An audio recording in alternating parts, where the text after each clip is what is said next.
Големиот пожар кој синоќа зафати околу 50 хектари со борова и нискостеблеста шума околу манастирот Терескавец е ставен под контрола со максималните напори на пожарните екипи, како и голем број на доброволци кои помогнаа да се изгасне поголемиот дел од пожарот. Пожарот избувна вчера околу 16 часот над новите градски гробишта и се ширеше со голема брзина, а гореше целата планина околу манастирскиот комплекс. На терен беа излезени екипи на противпожарната единица, но и доброволци кои го спасија од пожар светилиштето. Поради високите температури и лошиот терен, гаснењето на пожари е отежнато, па затоа остануваат апелите граѓаните да ја почитуваат забраната за движење во шумите. Станко Колески, командир на територијалната противпожарна единица на Прилеп, вели дека има се уште огнени пламени во нискиот дел од страната на Горно село, но и денес на терен има околу 60 лица кои се ангажирани во гаснењето. На територијата на Прилеп активни се уште два пожари, гори кај селото Крушејца, каде е опфатена површина од 150 хектари со мешана шума. Овој пожар се префрлил од кај селото Бонче.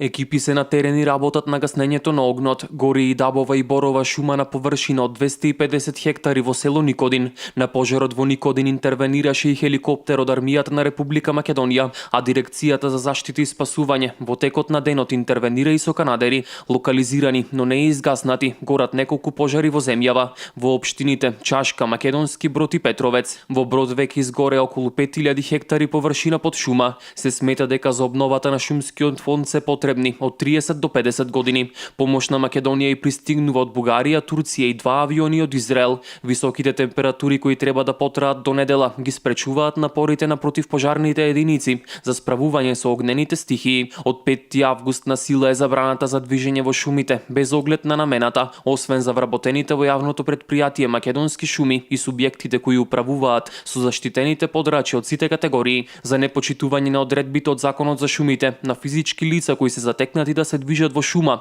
ќе им се изрече глоба од 1500 до 2000 евра во денарска противвредност, согласно член 106 од Законот за шумите.